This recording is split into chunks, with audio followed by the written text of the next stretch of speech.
Okay, so as we started getting into some of the Big Mind um,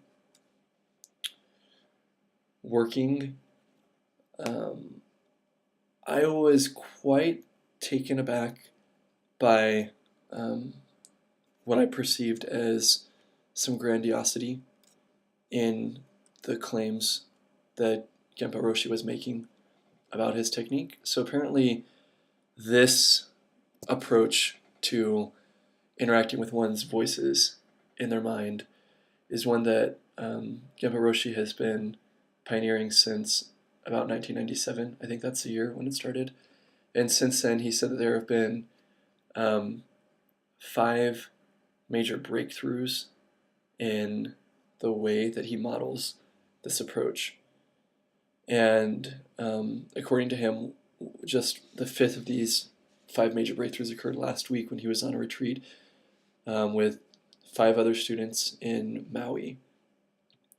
Um, and, I'm going to relate directly some of the language that Genpo Roshi was using to describe this breakthrough in the technique. And it may sound like I'm exaggerating or poking fun at the way that it's presented, but I'm just trying to relay um, directly the the verbiage that was used to describe this particular breakthrough. Breakthrough. It was described as a shift in the universal consciousness that has never been observed before in all of human history. And that itself is a very, like I said, just a very grandiose thing to state. And as I said, it raises red flags for me because my perception of a lot of New Age spirituality is that there is a disconnect. There's a bit of a disconnect from historical legacy, and that there is this bias toward what I will call presentism. And when I say presentism, I mean to describe a mind frame in which one is disposed to thinking that that which is happening right now has never occurred before, or that which one is producing from one's own thought and one's own mental process is something that no one has ever thought of before, no one has ever tried before. And to me, it comes across just seeming naive, quite surprisingly naive, actually. Um, and so, I'm trying to stay open minded to it, though, trying to work with it and stay with it. Perhaps there was a shift in the universal consciousness that occurred last week in Maui. And if so, then I would expect that to manifest itself clearly somehow, and for there to be some kind of outward change that will start from this. So I know it sounds it sounds out there. It definitely sounds out there. Um, and this, I don't know. Again, I'm not trying to poke fun at um, the process, and I definitely have a deep respect for anybody who is sincere in seeking spirituality or seeking some kind of refinement of person or some kind of enlightenment or expansion of their consciousness. I have a deep respect for that, and so as I'm speaking about this and as I'm expressing some of my skepticisms and some of the red flags that went off for me, I'm not trying to poke fun or to belittle, um, but I am trying to relay directly and clearly and accurately what's going on the inside of the process of the retreat.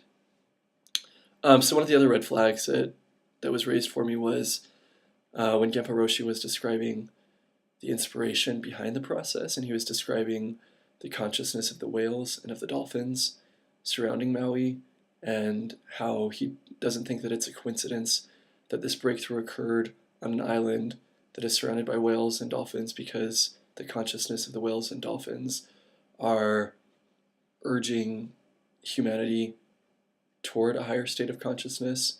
And so apparently there's quite a thick metaphysical series of assumptions and postulates that I'm not familiar with that Genpo Roshi and those who have worked with him are quite comfortable utilizing in the way that they describe mental process and consciousness.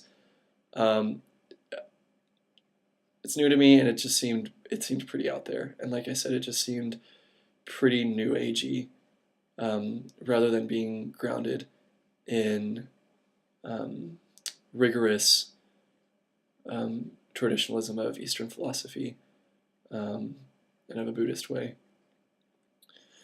So those are some of my impressions. At the end of the day, I was struggling, to be honest. I was feeling like, oh my gosh, I'm sitting in the middle of a cult meeting, and my impulse was to get up and to leave, and I'm trying to override that though, and to deliberately choose openness and to see where this process goes. It's definitely interesting visiting with other people who are on the retreat. There's a mixture, some seeming more grounded than others, some seeming a little bit more discerning than others.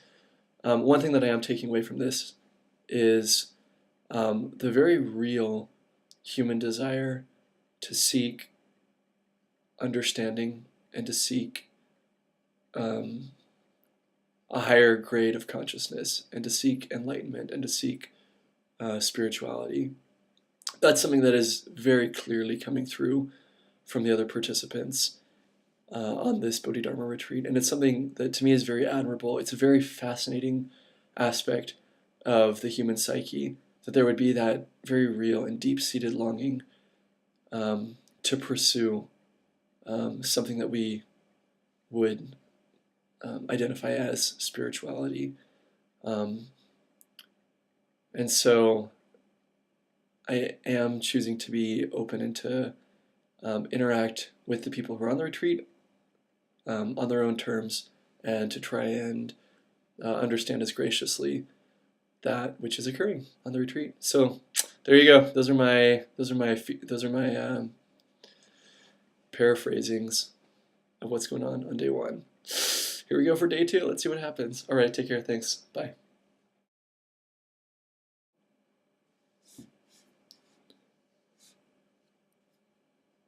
Oh, we're recording.